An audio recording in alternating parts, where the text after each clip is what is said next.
Uma outra crítica que eu vejo muito fazendo isso é que você é um agente da CIA. Isso eu não posso falar. Então essa ótima. Tu tem cara de agente da CIA. Toda gente da CIA joga Felipe com a mão trocada. Talvez seja a explicação. Né? Não, acho engraçado que eles inventam um monte de maluquice, né? Teoria da conspiração. Aí eu sou um agente da CIA. Aí eu sou um empregado da Globo. Né? Eu fico às vezes brincando, pô, eu queria ter esse contra-cheque, viu? Agente da CIA, agente da Globo, e, enfim, né? Mas tudo isso como eles não têm como justificar? Qual que é a história toda? A corrupção foi real. Foi. A Lava Jato identificou. Ninguém nega isso. Né? Então, assim, podem criar as maluquices, as pessoas sabem que a corrupção estava lá, o dinheiro foi devolvido, né? Bilhões de reais foram recuperados pela Petrobras. Isso aí não é ficção. Eu acho que quem duvida que existiu crimes ali e que o negócio era gigantesco tá querendo tapar a realidade de um jeito muito absurdo. Mas daí, como eles não têm como fazer isso, o que eles querem? Querem desviar o foco, desviar a atenção. Então eles vão falar, o Deltan fez um PowerPoint que foi ofensivo. Nossa, o PowerPoint do Deltan, meu Deus do céu, né? Vamos aqui. Aí, em relação a mim, o Moro tem uma voz que é ruim, que não é boa. O Moro foi trabalhar depois para uma empresa que um ramo dela aqui no Brasil recebeu na falência lá por administrar créditos da Odebrecht. Ou seja, eles criam uma narrativa. Porque o que eles querem, na verdade? Eles não querem que olhe para a culpa deles, para o dinheiro que eles receberam de suborno, para quem pagou o suborno. Ou seja, inclusive esse pessoal quer voltar ao poder. E eles querem voltar ao poder. Aparentemente, né? E eles querem voltar ao poder não é admitindo que fizeram coisa errada. Não, é dizendo assim, o problema é o PowerPoint. Ou o problema é o Moro. O Moro? Falar o Moro? Não. O problema sou eu.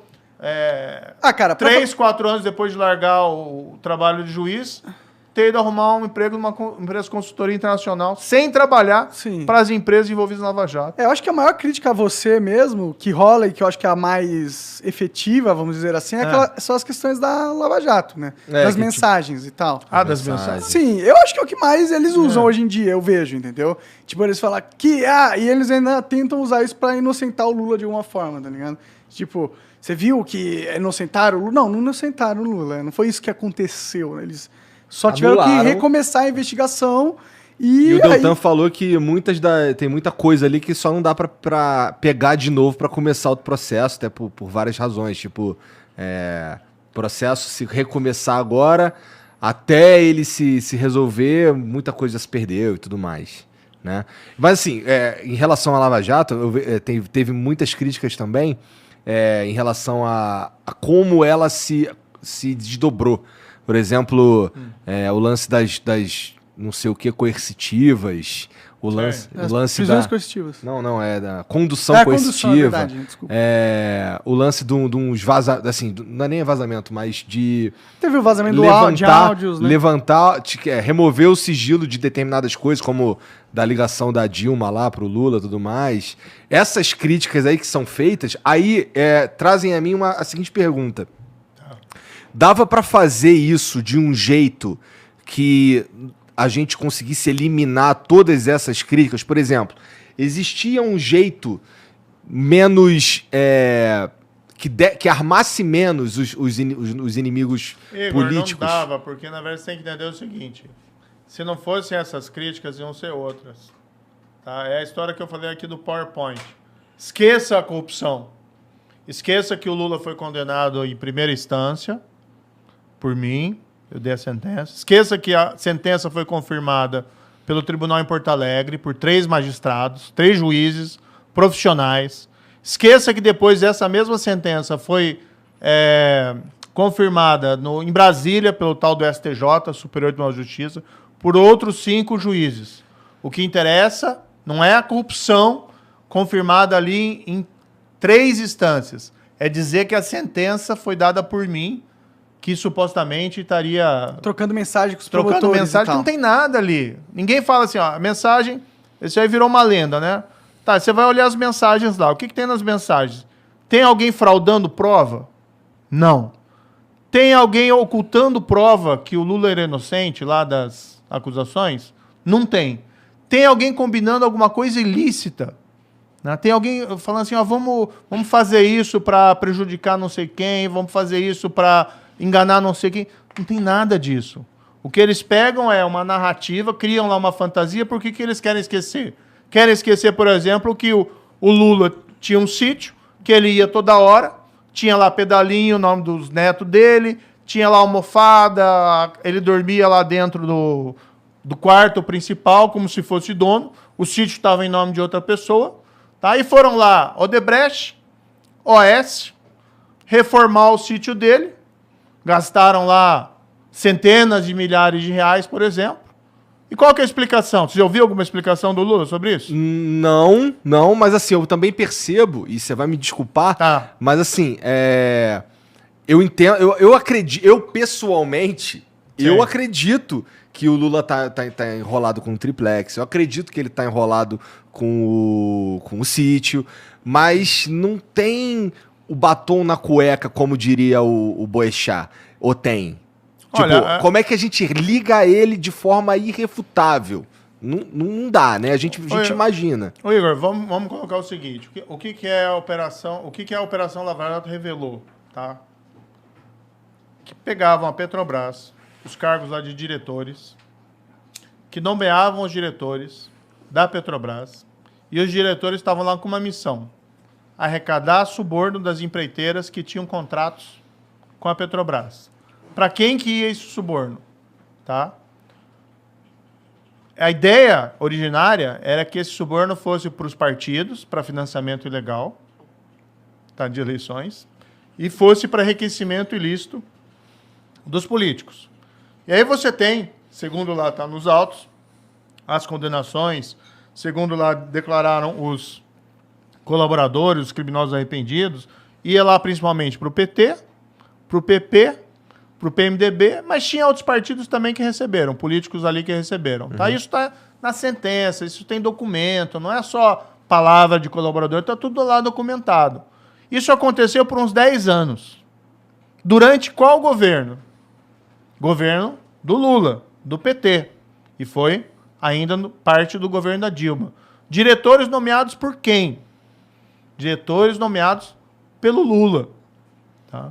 Ou seja, teve todo aquele esquema criminoso que hoje resultou já 6 bilhões de reais, tá, recuperados pela Petrobras, naquele esquema de corrupção. 6 bilhões de reais. Tá? E assim, quem que é o responsável por tudo isso? O juiz e o procurador do PowerPoint. Né? Enfim, né, eu acho assim, é querer muita ingenuidade nossa. Até porque você nunca viu. Você já ouviu o Lula falar assim, puxa, eu errei na nomeação. Eu reprovo o comportamento... José Dirceu foi condenado. Tá? Foi condenado tanto no mensalão, que é aquele caso julgado pelo Supremo, que teria recebido lá suborno, ou participado do esquema de suborno.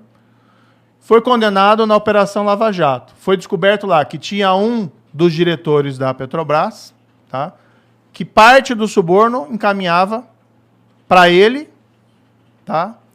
Isso foi utilizado lá para comprar imóvel, para reformar imóvel dele. Isso está documentado. Isso foi confirmado em sentença de primeira instância, em sentença de apelação lá do Tribunal de Porto Alegre. Ou seja, você tem as provas ali, entendeu? Se eu vi alguma vez o Lula falar assim, puxa, o José Dirceu fez coisa errada, ele não está mais do meu lado. Ele não participa mais aqui do PT. Ele vai ser expulso do PT. Você já ouviu alguma coisa assim? Não. Aí você pega o Palocci. Palocci foi bombástico também na época, né? Palocci, ministro da Fazenda do Lula. Tá? Palocci era o cara que depois que saiu do governo ficou lá ajudando, né, o presidente Lula nas coisas dele e participou das campanhas, das organizações da campanha. Está lá no processo e tal. O cara vem, né, e fala tudo aquilo que fala. Fala que a Odebrecht tinha disponibilizado uma conta de 200 milhões de reais, tá, para a presidência do PT. Tem uma planilha que foi apreendida lá, a tal do programa italiano. Tá?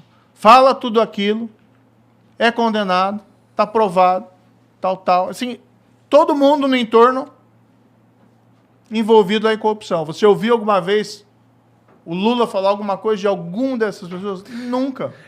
Assim, se o teu argumento é que é muito difícil que o Lula esteja limpo quando todos os amigos dele, todo mundo que tá envolvido no governo dele, todo mundo que tá por ali tá sujo, eu concordo contigo. Eu acho que é muito difícil mesmo. Mas ele não... Assim, eu também acho que ele foi hábil o suficiente pra esconder tudo que ligasse a ele... qualquer tipo de... qualquer movimento nesse sentido, de forma cabal. Porque assim, eu não sei, uma coisa que ligue o Lula de forma irrefutável. Porque assim, eu escuto bastante e já vi muita gente falando, já li sobre isso também, que o que tem contra o Lula ali é o que a gente imagina que seja, sei lá.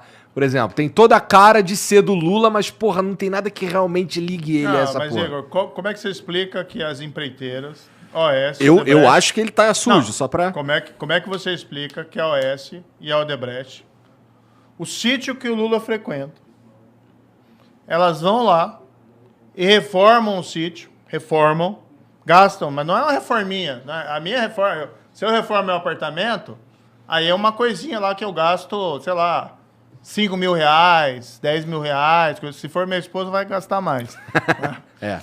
Então, a reforma do sítio é outra coisa. Né? Casa de centenas de milhares de reais. Não lembro aqui o valor exatamente. Né? Qual que é a explicação que você ouviu até hoje sobre essa reforma?